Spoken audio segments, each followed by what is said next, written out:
여러분, 충격적인 소식입니다.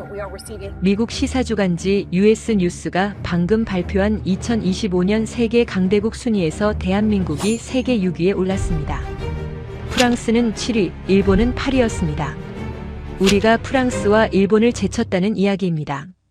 이 순위는 전 세계 1만 7천여 명을 대상으로 한 설문조사 결과였습니다. 경제력, 군사력, 기술력, 문화 영향력을 종합한 글로벌 인식평가였습니다. CNN 뉴욕 본사는 즉시 긴급 회의를 소집하고 한국 특집 기획을 결정했습니다. 17년 경력 베테랑 기자 사라 첸에게 한국 산업 현장 취재 지시가 떨어졌습니다. 그녀는 며칠 전 끝난 경주 에이펙 정상회의를 떠올렸습니다. 작은 도시에서 열린 회의 하나가 세계의 인식을 바꿨다는 건가요? 한국이 세계 6위 강대국에 오른 진짜 비밀은 무엇일까요? 지금부터 CNN 기자 사라 첸이 직접 발로 뛰며 취재한 한국 조선업의 충격적인 진실을 들어보겠습니다. 시작에 앞서 좋아요와 구독 눌러주시면 한국의 더 많은 이야기를 소개하는 데에 큰 힘이 됩니다. 안녕하세요. 저는 사라 첸입니다. CNN 국제부에서 17년째 기자로 일하고 있습니다. 그날 아침 뉴욕 본사 편집국은 평소와 다른 긴장감으로 가득했어요. 미국 시사주간지 US 뉴스가 발표한 세계 강대국 순위 때문이었습니다. 대한민국이 세계 6위에 올랐다는 소식이었지요. 프랑스가 7위, 일본이 8위였습니다. 전 세계 1만 7천여 명을 대상으로 한 설문조사였는데 경제력이나 군사력만이 아니라 기술력과 문화 영향력까지 종합한 평가였더군요. 편집국장실에 불려 들어갔을 때 책상 위에는 두툼한 보고서가 놓여 있었습니다. 표지에는 한국이라는 글자가 굵게 적혀 있었어요. 국장은 보고서를 건네며 한국의 진짜 힘이 무엇인지 찾아내라고 했습니다. 특집 기획이 결정됐고 제가 그 임무를 맡게 된 거였지요. 솔직히 처음엔 이해가 되지 않았습니다.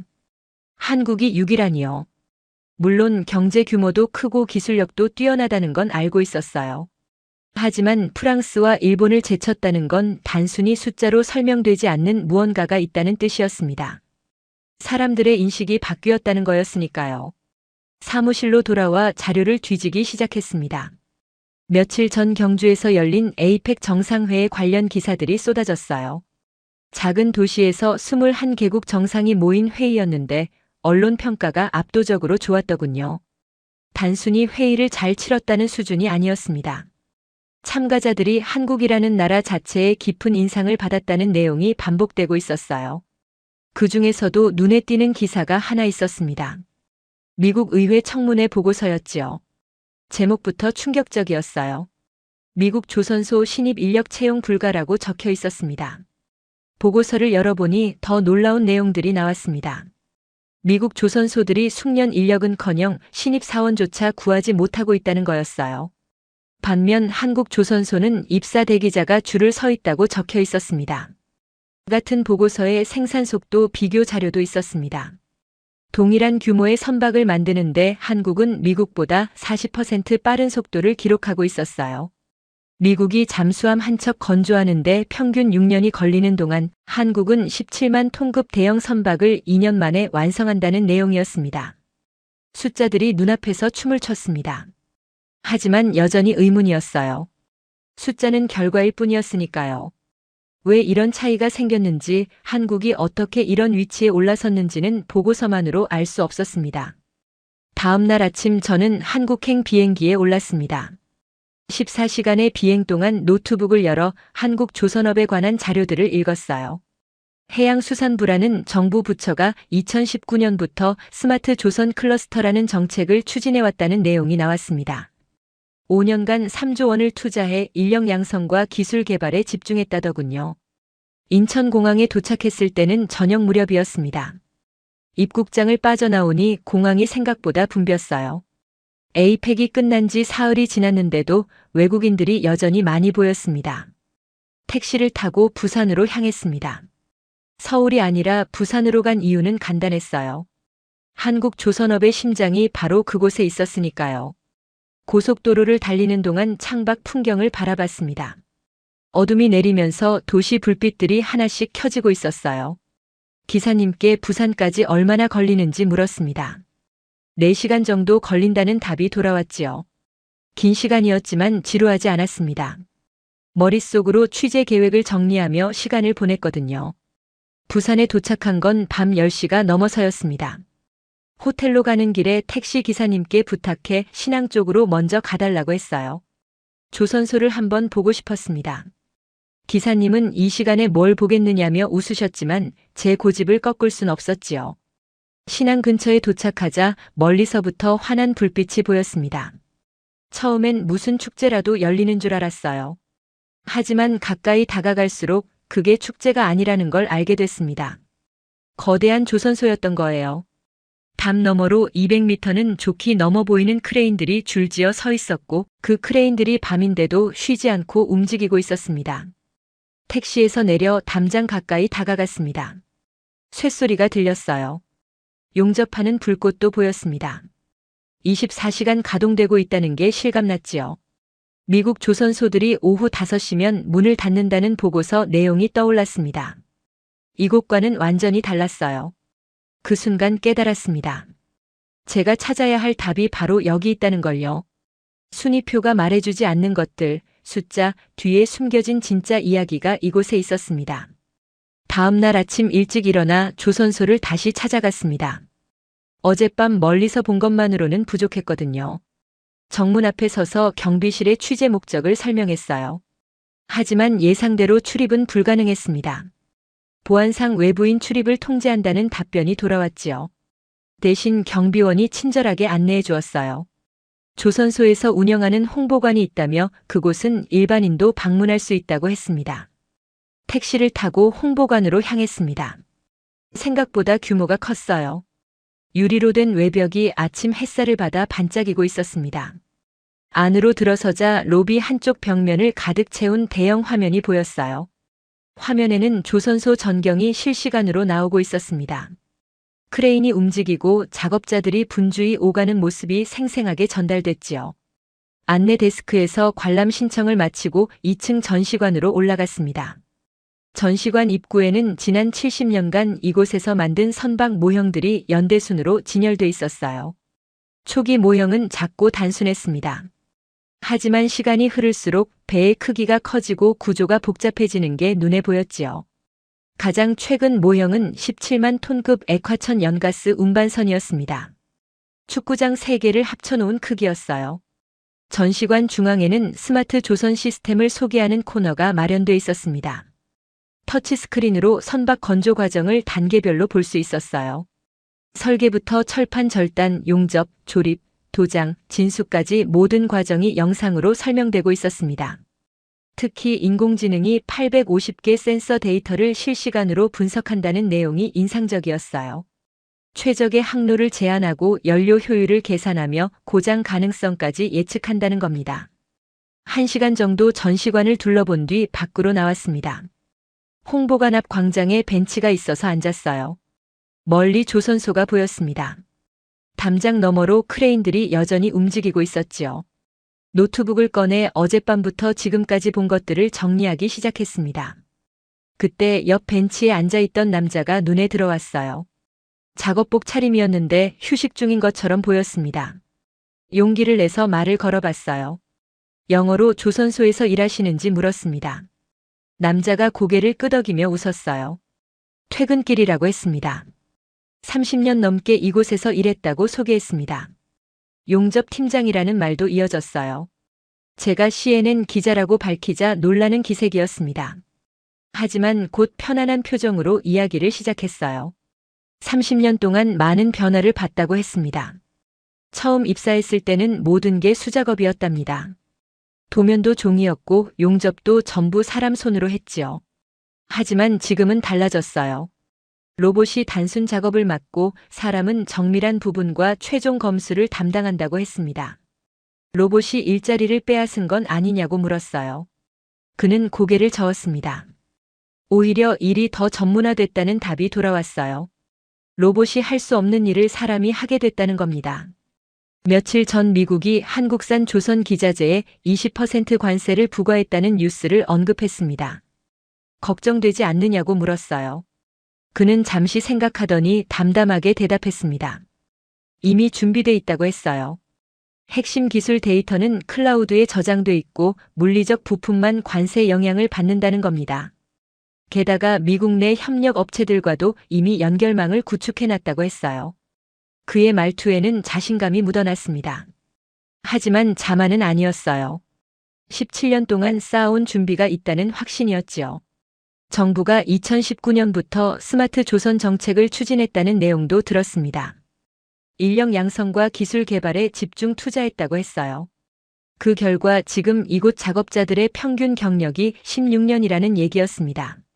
미국 조선소 상황을 아느냐고 물었더니 알고 있다고 했어요.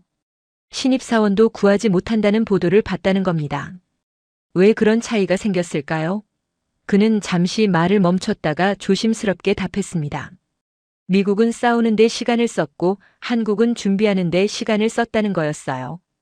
예산 논쟁과 책임 공방 대신 기술 개발과 인력 교육을 선택했다는 뜻이었지요. 해가 중천에 떠 있었습니다. 그는 집에 가봐야 한다며 자리에서 일어났어요. 헤어지기 전 명함을 건넸습니다. 더 궁금한 게 있으면 연락하라는 말과 함께요. 그의 뒷모습을 바라보며 생각했습니다. 이 사람이 바로 한국의 힘이구나 하고요. 호텔로 돌아와 노트북을 열었습니다.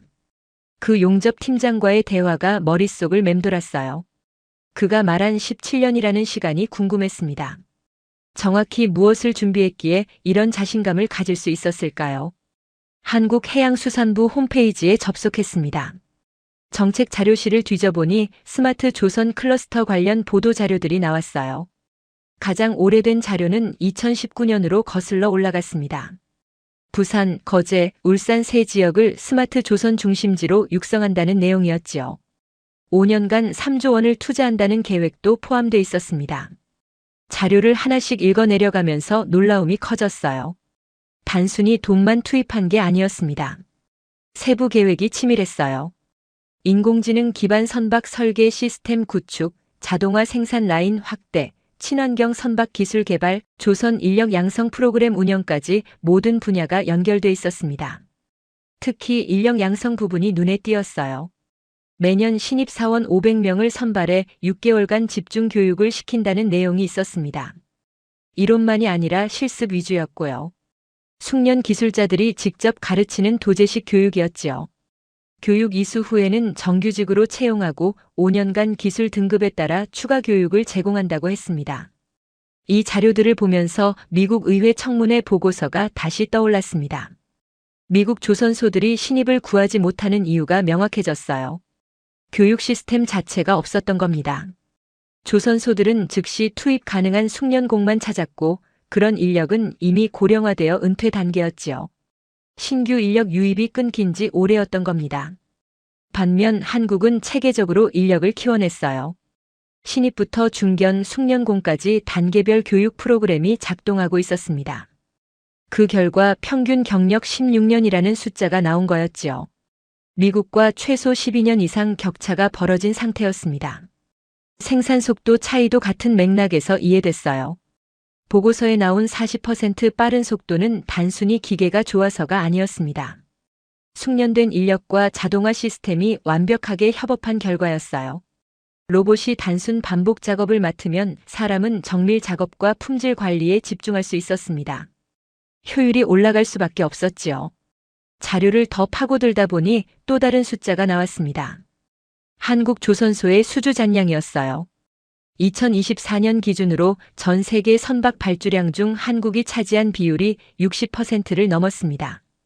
중국이 30%, 일본이 5%였고요. 압도적인 점유율이었습니다. 그런데 더 중요한 건 수주 내용이었어요. 한국이 받은 주문은 대부분 고부가 가치 선박이었습니다. 액화천 연가스 운반선, 대형 컨테이너선, 친환경 추진 선박처럼 기술력이 필요한 분야였지요. 반면 중국은 주로 벌크선이나 소형 화물선을 만들고 있었습니다. 같은 조선업이지만 기술 격차가 명확했어요. 노트북 화면을 가득 채운 숫자들을 바라보며 생각에 잠겼습니다. 이 숫자들 뒤에는 17년이라는 시간이 있었어요. 2008년 글로벌 금융위기 이후 전 세계 조선업이 침체에 빠졌을 때 한국은 다음을 준비하기 시작했던 겁니다. 위기를 핑계로 삼지 않고 기회로 만들었지요. 미국은 어땠을까요? 같은 기간 의회 청문회만 수십 번 열렸습니다. 예산을 늘려야 한다, 책임자를 문책해야 한다, 정책을 바꿔야 한다는 논쟁만 반복됐어요. 하지만 실제로 바뀐 건 거의 없었습니다. 예산은 늘었지만 결과는 나오지 않았고 책임자는 바뀌었지만 시스템은 그대로였지요. 창밖을 바라봤습니다. 부산 항구가 보였어요. 컨테이너를 싣고 내리는 크레인들이 쉬지 않고 움직이고 있었습니다. 저 움직임 하나하나가 17년 준비의 결과였어요. 보이는 것 너머에 보이지 않는 노력이 있었던 겁니다. 책상 위에 놓인 보고서를 다시 펼쳤습니다. 미국 조선업의 현실을 담은 페이지였어요. 버지니아급 잠수함 건조 일정이 평균 3년씩 지연되고 있다는 내용이 있었습니다. 콜롬비아급 전략 잠수함도 2년 이상 늦어질 전망이라고 했고요. 이유는 간단했습니다. 인력 부족이었어요. 한국과 미국의 차이가 선명하게 보였습니다. 한국은 사람을 키웠고 미국은 사람을 찾았어요. 한국은 시스템을 만들었고 미국은 문제를 지적했습니다. 17년이라는 시간이 이런 격차를 만들어낸 거였지요. 다음 날 포항으로 향했습니다. 부산에서 1시간 거리였어요. 포항에는 포스코 제철소가 있었습니다. 조선용 특수강을 생산하는 곳이었지요. 조선소를 이해하려면 철강 산업도 봐야 한다는 생각이 들었어요. 포스코는 일반인 대상 견학 프로그램을 운영하고 있었습니다. 사전 예약을 하고 오전 10시에 방문자 센터로 갔어요. 안내원의 설명을 들으며 제철소 전경을 바라봤습니다. 규모가 압도적이었어요. 끝이 보이지 않을 만큼 넓은 부지에 거대한 공장 건물들이 줄지어 서 있었습니다. 견학은 버스를 타고 이동하며 진행됐어요. 첫 번째로 들른 곳은 제강 공장이었습니다. 유리창 너머로 1500도가 넘는 쇳물이 흐르는 모습이 보였어요. 주황빛 쇳물이 거대한 통에서 쏟아져 나왔습니다. 열기가 유리창을 통해서도 느껴질 정도였지요. 안내원이 설명했습니다. 저 쇳물이 식으면 철판이 되고 그 철판이 조선소로 간다고 했어요. 하지만 아무 철판이나 쓰는 게 아니었습니다. 선박 부위마다 필요한 철판이 달랐지요. 선체 외벽은 부식에 강한 강판이 필요했고 액화천 연가스 탱크는 영하 160도에서도 견디는 특수강이 필요했습니다. 포스코는 이런 특수강 개발에 수십 년을 투자했다고 했어요. 조선소와 긴밀하게 협력하면서 필요한 강제를 맞춤형으로 생산했습니다. 이게 한국 조선업의 경쟁력 중 하나였지요. 철강과 조선이 따로 놀지 않고 하나의 산업 생태계를 이뤘던 겁니다. 견학이 끝나고 방문자 센터 카페에 앉았습니다. 커피를 마시며 생각을 정리했어요. 조선소만 보면 부분만 보는 거였습니다. 철강, 기계, 전자, 소프트웨어까지 모든 게 연결돼 있었어요. 이 연결망이 바로 한국의 힘이었습니다. 오후에 다시 부산으로 돌아왔습니다. 세종시에 있는 해양수산부를 방문하기로 약속이 잡혀 있었거든요. 하지만 세종시까지 가려면 시간이 너무 오래 걸렸어요. 대신 화상 인터뷰로 진행하기로 했습니다. 호텔방에서 노트북을 켜고 화상회의 프로그램에 접속했어요. 해양수산부 스마트 조선 정책 담당 과장이 화면에 나타났습니다. 40대 중반쯤 돼 보이는 남성이었어요. 준비한 질문들을 하나씩 꺼냈습니다. 가장 먼저 물었어요. 2019년부터 시작한 스마트 조선 정책의 핵심이 무엇이었는지를요. 담당 과장은 명확하게 답했습니다. 사람이었다고 했어요. 기술도 중요하고 자본도 필요하지만 결국 배를 만드는 건 사람이라는 겁니다. 그래서 인력 양성에 가장 많은 예산을 투입했다고 했어요. 3조 원 중 40%가 교육과 훈련에 쓰였답니다. 신규 인력 채용과 교육, 기존 인력의 기술 업그레이드, 은퇴자의 멘토링 프로그램까지 전 세대를 아우르는 시스템을 만들었지요. 미국과의 차이를 물었습니다. 담당 과장은 잠시 말을 멈췄다가 조심스럽게 답했어요. 미국은 조선업을 국방 산업으로만 봤다는 겁니다. 군함과 잠수함 건조에만 집중했지요. 반면 한국은 민간 선박 시장을 키웠어요. 상업용 선박 수요가 훨씬 크고 안정적이었습니다. 그 시장에서 기술력을 쌓고 규모를 키운 뒤 그 역량을 국방 분야에도 적용했지요. 관세 문제도 언급했습니다. 미국이 20% 관세를 부과했는데 영향이 크지 않냐고 물었어요. 담당 과장은 예상했던 일이라고 답했습니다. 이미 몇 년 전부터 대비하고 있었다는 거예요. 핵심 기술은 클라우드 기반으로 전환했고 물리적 부품은 다변화 전략을 펼쳤습니다. 미국 내 협력 업체들과도 네트워크를 구축해 놨고요. 1시간 가까이 인터뷰가 이어졌습니다.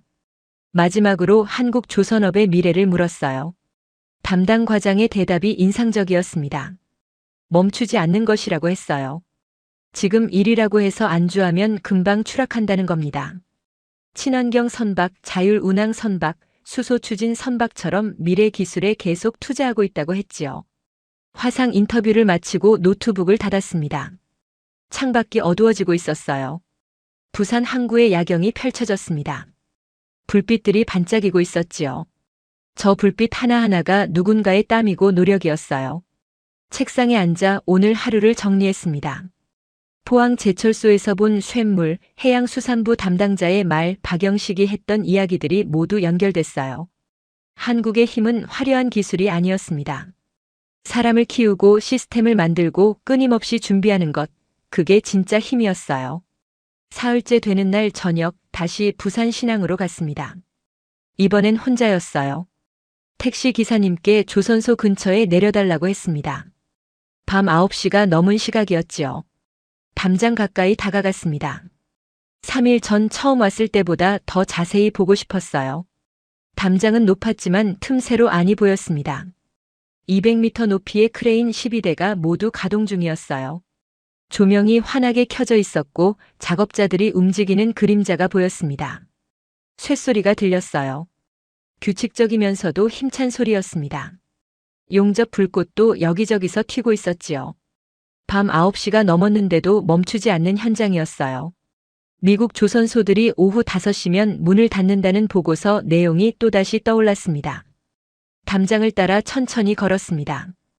500m쯤 걸었을까요? 조선소 규모가 실감났어요. 끝이 보이지 않았습니다. 중간중간 정문이 있었는데 모두 경비가 서 있었어요. 출입 통제가 철저했지요. 한 정문 앞에서 멈춰 섰습니다. 마침 교대 시간이었던 것 같아요. 작업복을 입은 사람들이 나오고 있었습니다. 20명 정도 됐어요. 버스 정류장으로 향하는 모습이었지요. 그들을 따라 정류장으로 갔습니다.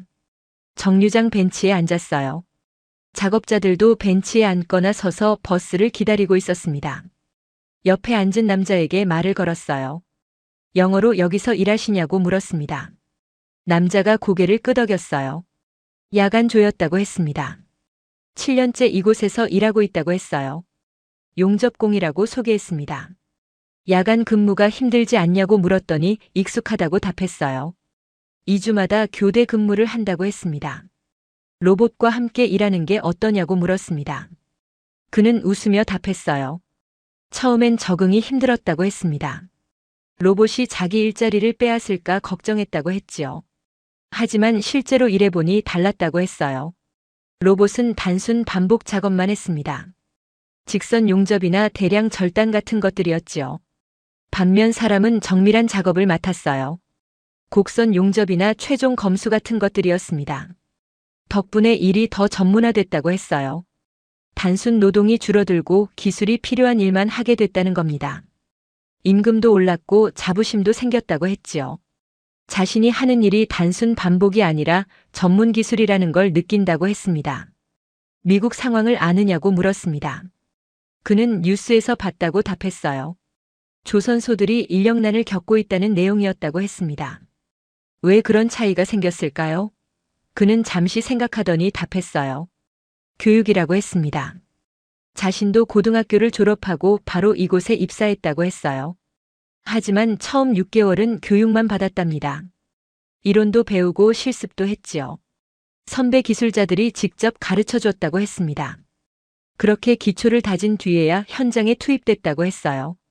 현장에 나온 뒤에도 교육은 계속됐답니다. 매년 신기술 교육을 받았고 자격증 취득도 지원받았지요. 회사가 비용을 전액 부담했다고 했습니다. 덕분에 7년 만에 중급 기술자가 됐다고 했어요. 앞으로 3년만 더 일하면 고급 기술자 자격을 딸 수 있다고 했습니다. 버스가 도착했습니다. 그가 자리에서 일어났어요. 헤어지기 전 한마디 더 했습니다. 여기는 배우고 싶은 사람에게 기회를 준다고 했어요. 나이나 학력을 따지지 않고 열정만 있으면 된다고 했습니다. 그게 이곳의 힘이라고 했지요. 버스가 떠나는 모습을 바라봤습니다. 정류장에는 저 혼자 남았어요. 다시 조선소 쪽을 바라봤습니다. 여전히 불빛이 환했고 크레인이 움직이고 있었지요. 노트북을 꺼내 메모를 시작했습니다. 그의 이야기를 적었어요. 7년 차 교육 6개월, 매년 기술 교육, 3년 후 고급 기술자. 숫자들이었지만 그 안에 사람이 있었습니다. 미국 보고서를 다시 떠올렸어요. 신입 채용 불가, 평균 연령 55세, 은퇴 임박. 이것도 숫자였지만 의미는 정반대였지요. 한국은 사람을 키웠고 미국은 사람을 잃었습니다. 밤 10시가 넘었지만 조선소는 멈추지 않았어요. 이 시각 미국 조선소들은 텅 비어 있을 겁니다. 이 차이가 17년 동안 쌓여서 지금의 격차를 만들었던 거예요. 택시를 불러 호텔로 돌아왔습니다. 방에 들어가자마자 샤워를 하고 침대에 누웠어요. 하지만 잠이 오지 않았습니다.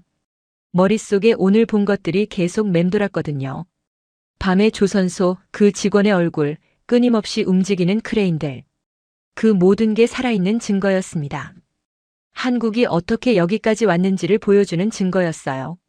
나흘째 되는 날 경주로 향했습니다.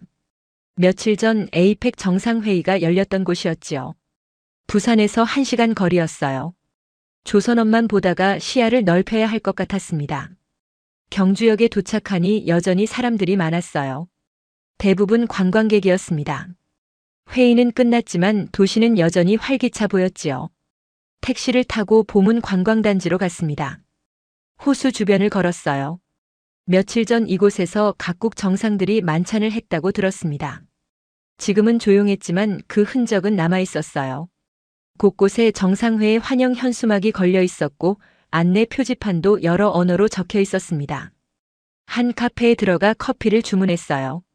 창가 자리에 앉아 호수를 바라보며 생각했습니다. 경주 에이펙과 부산 조선소가 어떻게 연결될까요? 얼핏 보면 관계없어 보였어요. 하나는 외교 행사고 하나는 산업 현장이었으니까요. 하지만 자세히 보면 연결돼 있었습니다. 에이펙 성공으로 한국의 이미지가 올라갔어요. 작은 도시에서 큰 행사를 완벽하게 치러낸 능력, 준비된 시스템, 따뜻한 환대. 이런 것들이 세계인들의 인식을 바꿨지요. 그리고 그 인식 변화가 US 뉴스 순위에 반영됐던 겁니다. 조선업도 마찬가지였어요. 17년 동안 조용히 준비하고 완벽하게 실행했습니다. 화려하게 자랑하지 않았지만 필요할 때 작동했지요. 에이펙과 조선업 겉으로는 다르지만 본질은 같았어요. 준비하고 실행하는 능력이었습니다. 카페를 나와 첨성대로 걸어갔습니다. 1300년 전에 지어진 천문대였어요. 돌로 쌓아올린 단순한 구조였지만 여전히 서 있었습니다. 안내판을 읽어보니 당시 동아시아에서 가장 정교한 관측 시설이었다고 했어요. 첨성대를 바라보며 생각했습니다. 1300년 전에도 한국은 준비하고 있었구나 하고요. 별을 관측하며 계절을 예측하고 농사를 준비했던 겁니다. 그 정신이 지금도 이어지고 있었어요. 미래를 내다보고 준비하는 문화였습니다. 오후에 불국사에 갔습니다. 신라시대에 지어진 절이었어요. 돌계단을 올라 경내로 들어갔습니다. 목조 건물들이 조화롭게 배치돼 있었지요. 단청의 색깔이 선명했습니다. 한 건물 앞에 설명판이 있었어요. 읽어보니 이 건물을 짓는데 30년이 걸렸다고 했습니다. 당시 최고의 목수들이 모여서 한치의 오차도 없이 지었다고 했지요. 못을 하나도 쓰지 않고 나무만으로 지었는데 1200년이 지난 지금도 튼튼하다고 했습니다. 30년이라는 시간이 눈에 들어왔어요. 한 세대가 평생을 바쳐 한 건물을 지었던 겁니다. 빨리 끝내려 하지 않고 완벽하게 만들려 했지요. 그 정신이 지금도 살아있었어요. 조선소에서 만난 사람들도 같았습니다. 빠르게가 아니라 제대로 만들려고 했지요. 불국사를 나와 시내로 돌아왔습니다. 작은 식당에 들어가 저녁을 먹었어요. 혼밥이었지만 편안했습니다. 식사를 마치고 밖으로 나오니 어둠이 내리고 있었어요. 호텔로 돌아가는 길에 한 서점에 들렀습니다. 한국 역사책 코너를 둘러봤어요. 한 권을 집어들었습니다. 제목은 한국의 산업화였어요. 1960년대부터 2000년대까지의 과정을 다룬 책이었습니다. 책을 사서 호텔로 돌아왔어요. 침대에 누워 책장을 넘기기 시작했습니다. 1960년대 한국은 세계 최빈국 중 하나였다고 했어요. 1인당 국민 소득이 100달러도 안 됐답니다. 하지만 60년 만에 3만 달러를 넘어섰지요. 어떻게 가능했을까요? 책은 여러 요인을 설명했습니다. 교육 투자, 수출 중심 전략, 기술 도입, 재벌 육성 등등. 하지만 가장 중요한 건 사람이었다고 했어요. 배우려는 의지와 일하려는 열정이 모든 것의 출발점이었다는 겁니다. 조선업도 같은 과정을 겪었어요. 1970년대 조선소를 처음 지을 때 한국엔 기술이 없었습니다. 외국에서 배워왔지요.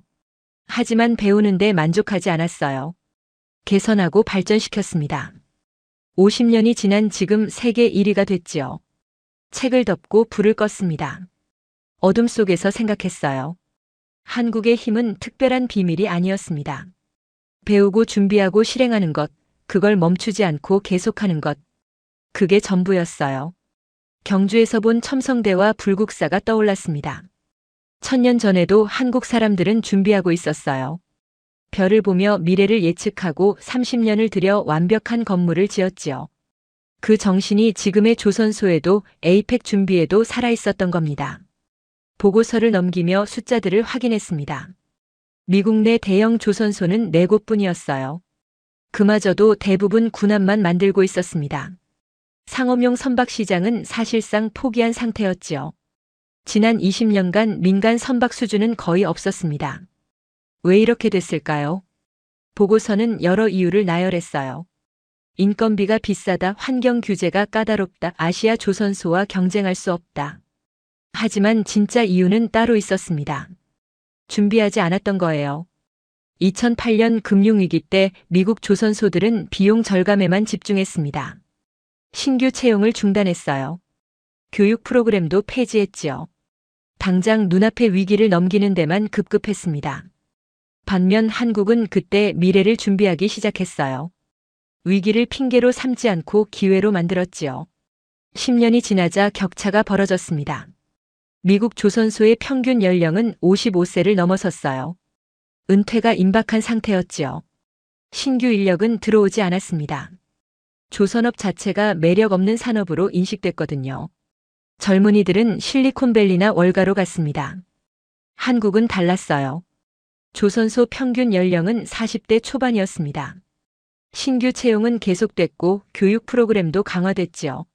젊은이들이 지원했습니다. 좋은 일자리로 인식됐거든요. 이 차이가 지금의 격차를 만들었어요. 보고서에는 의원들의 질문도 나와 있었습니다. 한 의원이 물었어요. 동맹국과 협력할 방안은 없느냐고요. 델토로 장관은 구체적 계획이 없다고 답했습니다. 협력보다는 자체 역량 강화가 우선이라고 했지요. 하지만 자체 역량 강화는 말뿐이었습니다. 예산은 늘었지만 결과는 나오지 않았어요. 10년간 조선 관련 예산이 2배로 증가했습니다. 하지만 생산 속도는 오히려 느려졌지요. 돈은 어디로 간 걸까요? 대부분 행정 비용과 컨설팅 비용으로 사라졌습니다. 정작 현장과 인력에 투자된 건 얼마 안 됐어요. 한국은 정반대였습니다. 3조 원 중 40%가 교육에 쓰였어요. 30%는 설비 현대화에, 20%는 기술 개발에 투입됐습니다. 행정 비용은 10%에 불과했지요. 돈이 현장으로 갔던 겁니다.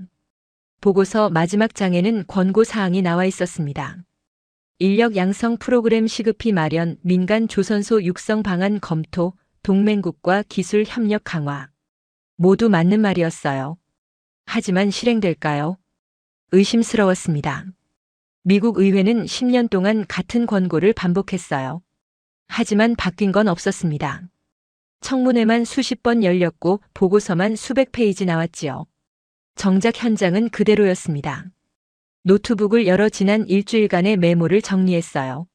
30년 경력 용접 팀장의 이야기, 7년차 용접공의 이야기, 해양수산부 담당자의 설명, 포스코 견학에서 본 것들 모두 연결됐습니다. 한국과 미국의 차이가 선명했어요. 한국은 싸우지 않고 준비했습니다. 미국은 준비하지 않고 싸웠지요. 한국은 사람을 키웠고 미국은 사람을 찾았습니다. 한국은 현장에 투자했고 미국은 보고서에 투자했어요. 17년이라는 시간이 이런 격차를 만들었습니다. 한국은 2008년부터 준비하기 시작했어요. 미국은 2008년부터 논쟁하기 시작했지요. 같은 시간이었지만 결과는 정반대였습니다. 창밖을 바라봤어요. 부산 항구가 보였습니다. 컨테이너를 싣는 크레인들이 쉬지 않고 움직이고 있었지요. 저 움직임이 답이었어요. 말이 아니라 행동이었습니다. 보고서가 아니라 현장이었지요. 미국이 놓친 건 시간이 아니었습니다. 우선순위였어요. 무엇이 중요한지 판단하지 못했던 겁니다. 청문회보다 현장이 중요했고 보고서보다 교육이 중요했습니다. 하지만 미국은 반대로 움직였지요. 보고서를 덮었습니다. 더 이상 읽을 필요가 없었어요. 답은 부산 신항에 있었습니다. 밤에도 쉬지 않고 움직이는 크레인, 30년 경력의 용접팀장, 7년 차의 용접공. 그들이 진짜 강대국을 만들고 있었습니다. 본문을 쓰기 시작했습니다. 인천공항에서 목격한 입국 폭주부터 시작했어요. 에이펙이 끝났는데도 외국인들이 계속 들어왔던 이유, US 뉴스 순위에서 한국이 6위에 오른 배경, 그리고 부산 조선소에서 발견한 진실까지 모두 담았습니다. 가장 중요한 부분은 마지막 단락이었어요. 한국의 힘이 무엇인지 명확하게 써야 했습니다. 키보드를 두드렸어요. 한국은 화려하게 자랑하지 않습니다. 소리 높여 홍보하지도 않아요. 하지만 필요한 순간에는 완벽하게 작동합니다. 경주 에이펙이 그랬고 부산 조선소가 그랬지요. 준비는 조용히 하되 실행은 확실하게 하는 나라였습니다. 17년이라는 시간이 이를 증명했어요. 2008년 금융위기 이후 세계 조선업이 침체에 빠졌을 때 한국은 다음을 준비했습니다. 위기를 핑계로 삼지 않고 기회로 만들었지요. 사람을 키우고 기술을 개발하고 시스템을 만들었습니다. 결과는 숫자로 나타났어요. 전 세계 선박 발주량의 60%를 한국이 차지했습니다. 동일 규모 선박 생산 속도는 미국보다 40% 빨랐어요. 평균 경력 16년의 숙련 인력을 보유했고 신규 채용 대기자도 줄을 섰습니다. 하지만 더 중요한 건 숫자 너머에 있었어요. 30년 경력의 용접팀장, 7년 차의 용접공, 밤에도 쉬지 않는 조선소, 1300년 전 첨성대를 지은 정신. 이 모든 것이 연결돼 있었습니다. 문장을 마무리했습니다. 한국이 세계 6위 강대국에 오른 이유는 군사력이나 경제력만이 아니었습니다. 신뢰와 실행력 때문이었어요. 준비하고 실행하는 능력, 그걸 멈추지 않고 계속하는 힘이었습니다. 보고서를 저장하고 CNN 본사로 전송했어요. 곧 편집장에게서 답장이 왔습니다. 훌륭한 작업이라고 했어요. 메인 뉴스로 송출하겠다는 내용이었습니다.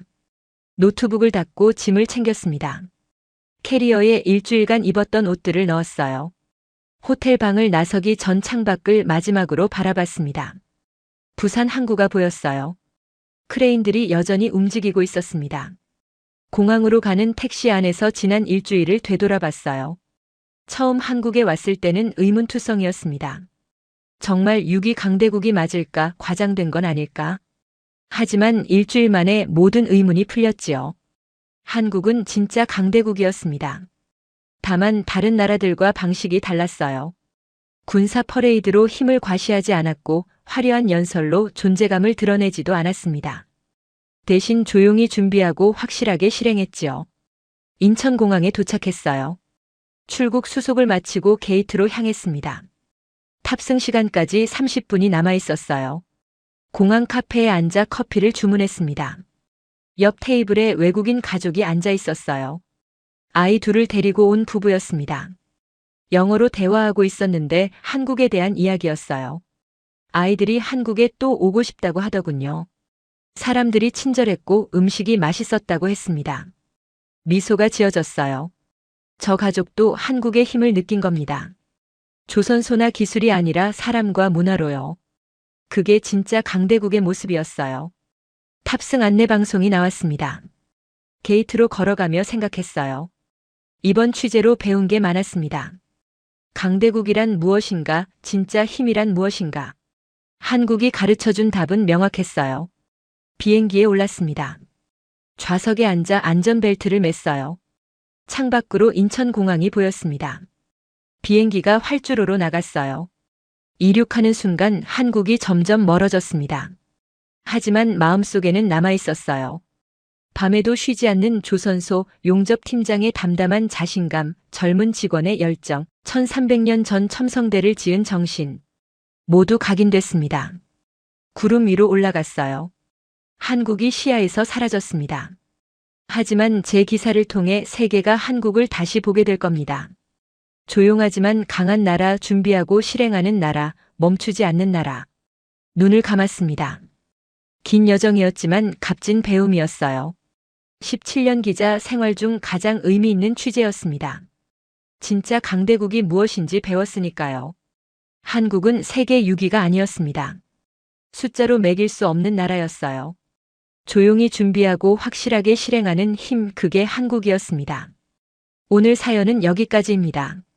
CNN 기자가 본 한국 조선소의 비밀 어떠셨나요? 사연의 주인공에게 응원의 댓글을 남겨주세요. 지금까지 감동정거장에서 사연 전해드렸습니다. 사연이 마음에 드셨다면 좋아요와 구독 부탁드립니다. 시청해주셔서 감사합니다.